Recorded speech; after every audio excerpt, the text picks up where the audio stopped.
Hello जी, सत श्री अकाल। कैसे हैं आप सभी? आई होप आप सभी बहुत ही ज़्यादा अच्छे होंगे। तो गाइस, जैसे कि मैंने अपने पिछले वीडियो में आप सभी को बताया था, आपको ये इन्फॉर्मेशन दी थी about cabin crew, how to become a cabin crew.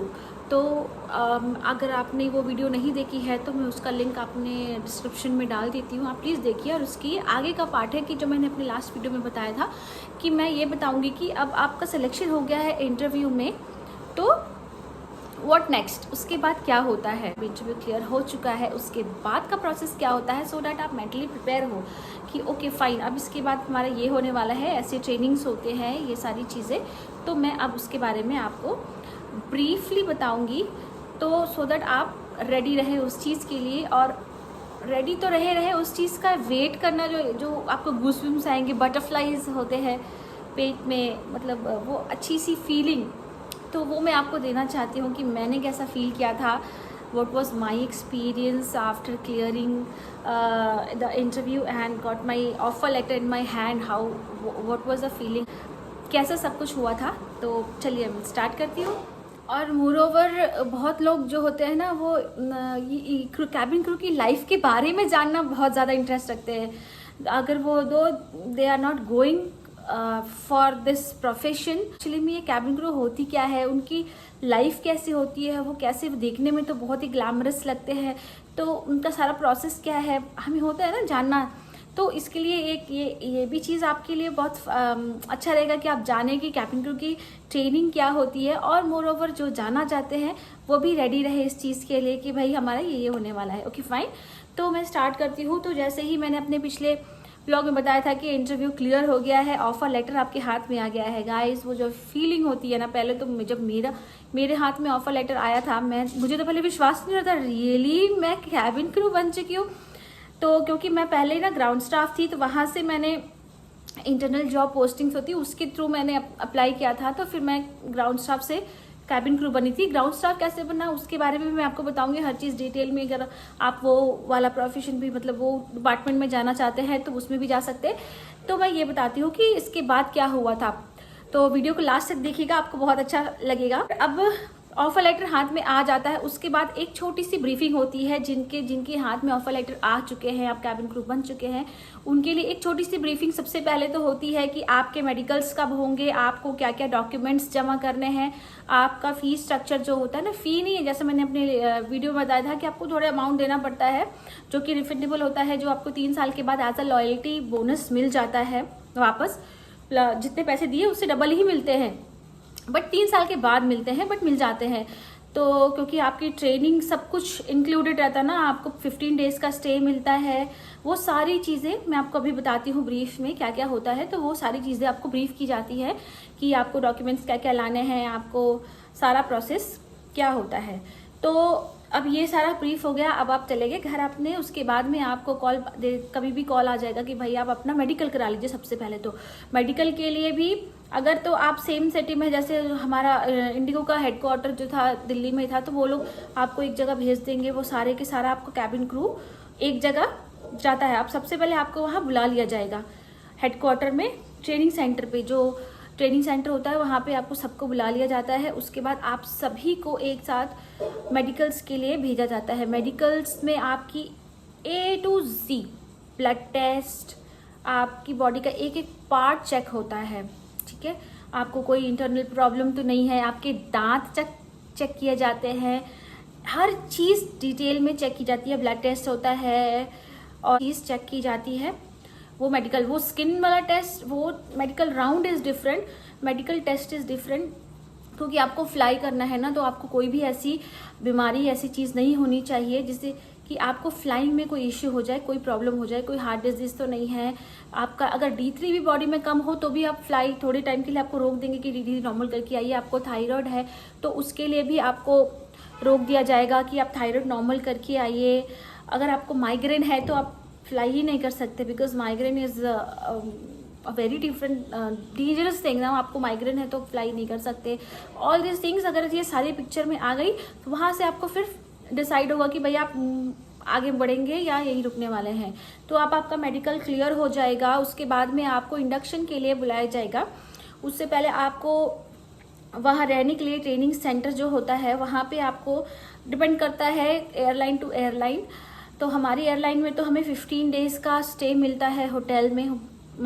Hotel में 15 डेज़ का, तब तक आप कोई भी पीजी लॉज ढूंढ लीजिए, क्योंकि ये ट्रेनिंग जो होती है 90 डेज़ की ट्रेनिंग होती है। And guys training is not easy, तो इसको हल्के में बिल्कुल भी मत लीजिएगा। It is very tough, you have to be mentally prepare that you are gonna study from the scratch. And वो जो ABCD होती है ना, वो सारी चीज़ें टाइप्स पढ़नी पड़ेंगी, बहुत मेहनत करनी पड़ेगी, क्योंकि इसकी जो एग्ज़ाम्स होते हैं उसके पासिंग मार्क्स होते हैं 90%। अगर आपके 89 भी आए हैं तो यू आर फेल, आपको कोई चांस ही नहीं कि आपको पास कर दिया जाएगा। आपको दोबारा से वापस से, जैसे होता है ना फर्स्ट में फाइनल एग्जाम में फेल हो गए, आपको वापस से फर्स्ट पढ़नी पड़ेगी। एग्जैक्टली द सेम थिंग, अगर आपने फर्स्ट मॉड्यूल क्लियर कर लिया है और सेकंड में आके फेल हो गए, आपको वापस फर्स्ट में भेज दिया जाएगा, वापस से पढ़िए वापस से आइए।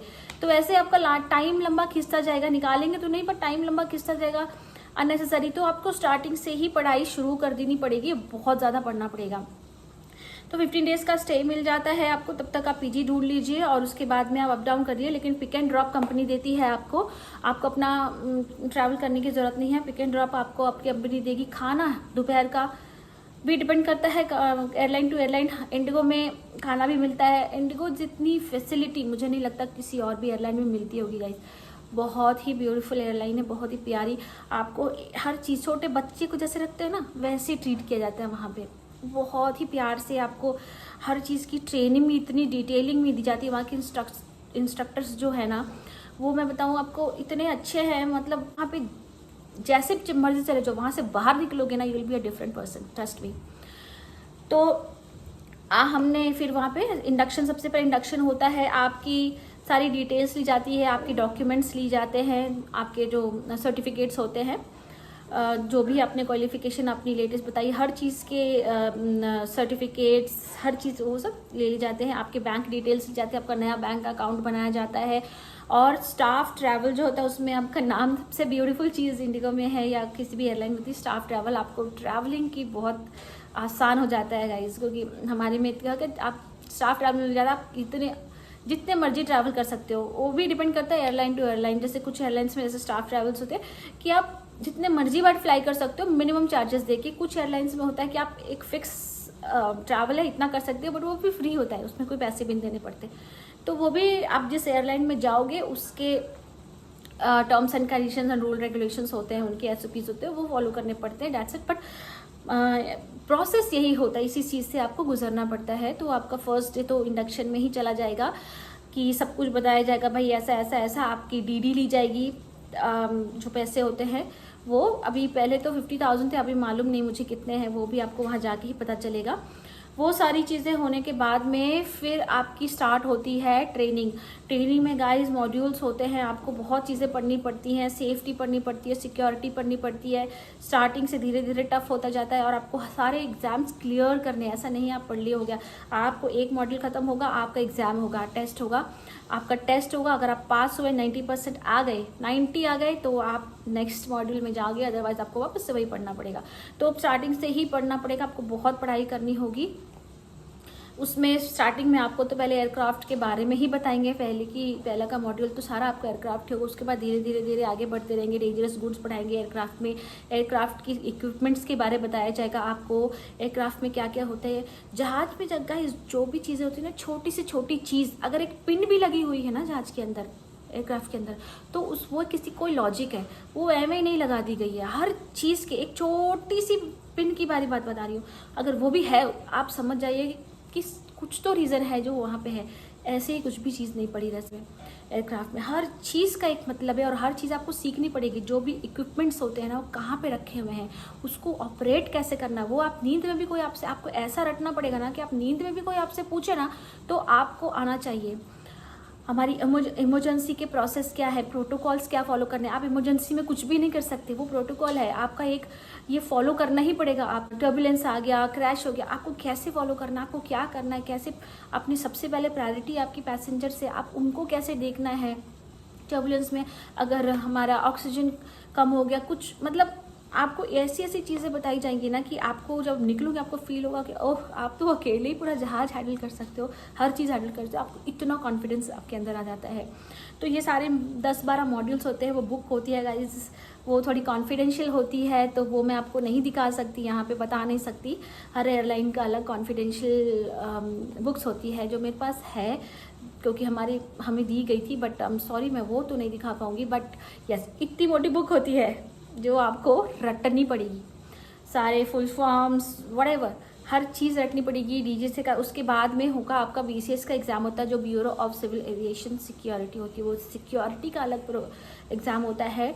और डीजीसीए जो होती है हमारे यहाँ पे, जो Directorate General of Civil Aviation होता है, जिसका एग्ज़ाम अलग होता है। जो बीसीएस होता है ना, वो एयरक्राफ्ट की सिक्योरिटी देखता है, और जो डीजीसीए होता है वो सेफ्टी देखता है। तो दोनों अलग अलग चीज़ें, वो अलग डिपार्टमेंट्स हैं, उनकी पढ़ाई अलग है, और आपको वो सारे एग्ज़ाम्स क्लियर करने हैं। साथ के साथ में आपको कम्युनिकेशन की भी क्लासेस होती हैं कि आपको आपकी वॉइस मॉड्यूलेशन, अनाउंसमेंट्स जो देखे हैं ना कभी कभी जो एयर हॉस्टेस लोग अनाउंस करते हैं, आपको बड़ा अच्छा लगता है सुनने में। एक बार सुनाओ, क्योंकि मैं कहीं भी जाती थी ना तो मुझे बोलते थे एक बार अनाउंसमेंट सुनाओ ना। तो वो चीज़ें आपको होता है ना, पीए जिसको बोलते हैं, पब्लिक अनाउंसर, वो पीए पे आपको अनाउंसमेंट कैसे करनी है, वो कितनी दूर रखना है, वो एक एक चीज़ डिटेल्स में बताई जाती है। तो वो सा होता है। उसके बाद आपको वो सब चीज़ें सिखाई जाएंगी।